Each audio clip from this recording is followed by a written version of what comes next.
I've had complaints about, obviously, about the internet being shut down.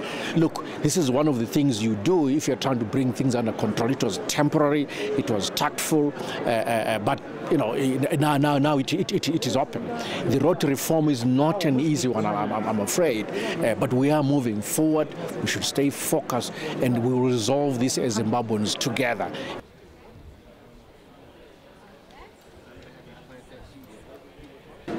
Of course, the protests make the job harder, but it also means that we have to work harder ourselves in carrying everyone with us, in explaining things, in making sure that people understand that, it's a tough road ahead, but it's a road that leads to the promised land in a proverbial sense.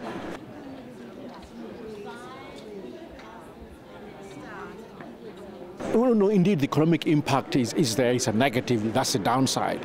But of course, at that moment, there needed to be a response to restore normalcy, to bring the protests and so forth under control. So as I said, that was temporary. It was just a tactful maneuver. But lo and behold, the internet has been restored. This was not a sense of permanence, frankly.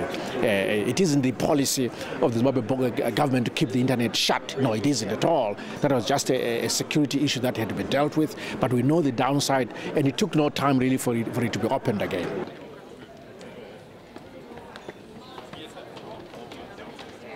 Oh, well, I cannot speculate about how much we can get from South Africa or any single nation, frankly. All I can say that we have been looking at facilities because we lost banking sector facilities, in terms of credit lines across the 3 decades or so.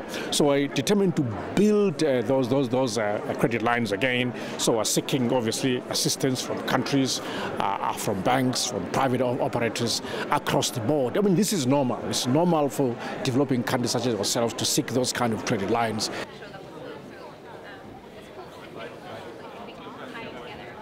We've always worked very closely with South Africa in terms of international cooperation, in terms of trade. It is Zimbabwe's largest trading partner.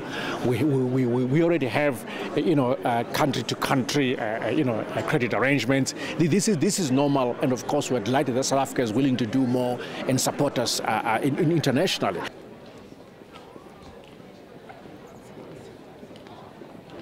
We are aspiring to be an upper middle income country by year 2030.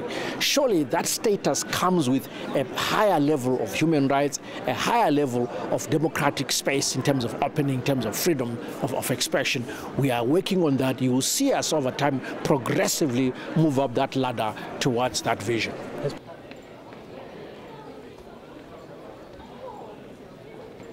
Zimbabwe should really come off that list, that sanctions list, and make sure that we're able again to have normal relations with the U.S. We are working on it. We have communications with the U.S. all the time at different levels, and I'm sure we'll get to a point where the sanctions are lifted because they are hurting Zimbabwe. They are not giving Zimbabwe a fighting chance to re-enter the global community financially, and we're desirous that we're able to do so. I'm certain that going forward, it will be so.